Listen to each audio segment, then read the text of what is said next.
Alright, so before I start talking about the film, I just wanted to briefly talk about the concept of 48-hour film festival because I think it's a great way for people to start making films.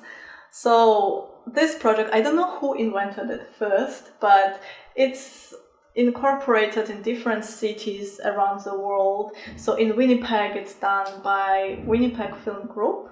And it's annually, so every summer you actually register for it in the spring, and then in summer there is this 48-hour time period. It's usually from Friday 5 p.m. till Sunday 5 p.m. and you need to film, edit and submit your short film. Now, what's great about it is that it actually really pushes your limits and you will actually make films, because I don't know for how many people it is like that, but when I first wanted to start making films, it was very hard for me, first of all, psychologically. And the worst advice I have seen and heard is that, oh, just take camera and start filming. I mean, I think this is the worst advice someone can get, because what does this even mean? It's so much more to make films. It's not just, I can just film something, okay, but it's so much more, and anyway. But what 48-hour does, it actually makes you to do it. That's awesome. Also, in addition, Winnipeg is a great place for this festival because we had meetups. Well, obviously no meetups this year because of pandemic, but in previous years we had meetup with actors and crews. So it was like a speed dating. Each team had a table and people would come and talk to you, and then you would write down their contact information or they give you their cards, and then later if you think they fit your project you could call them. And same was with music. And I think that's a great, awesome part, because it's very easy to use royalty-free music from internet, right? But how about your local musicians? And it turns out I'm actually very surprised. I don't know why I thought, I underestimated, honestly. I'm not really into music. I just listen to, I don't want to say what I listen to, but I'm not into music, and I listened to local music and I was like, wow, very, very impressive stuff happening here. And so you can use local music, why not, right? And it's exposure for them, because these films then are screened in a large festival or festivals or anyway, so that's awesome. And this year actually we knew the theme. So what happens, you can prepare what you're gonna do in this 48 hours. It's not like, okay, so time started and what we're gonna do, no, you know it.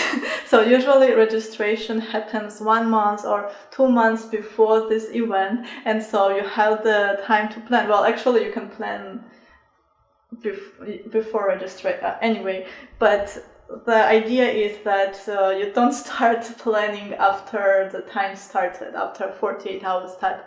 You can do it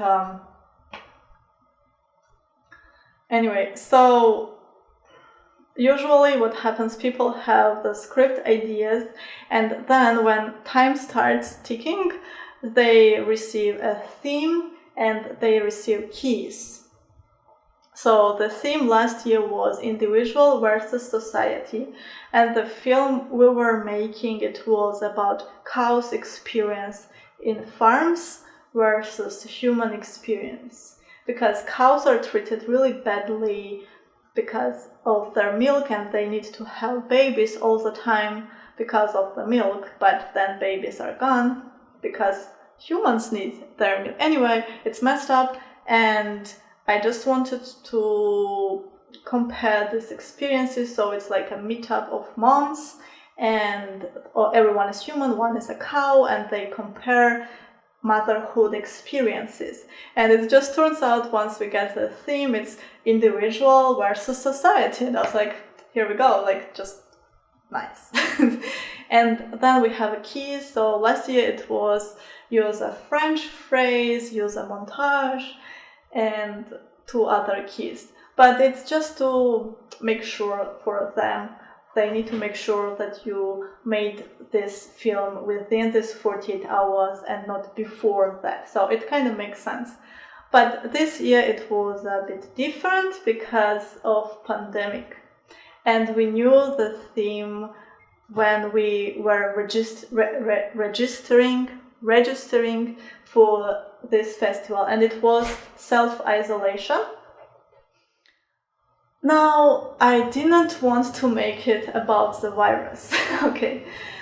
And my first idea was that, okay, so I make it like a Zoom call, and we will have farm animals on the Zoom call, and it will be, okay, so you feel bad about isolation, well, imagine how they feel about it, you know? But I didn't want to do that. So in the end, I just ended up doing something else. And let's talk about that next time.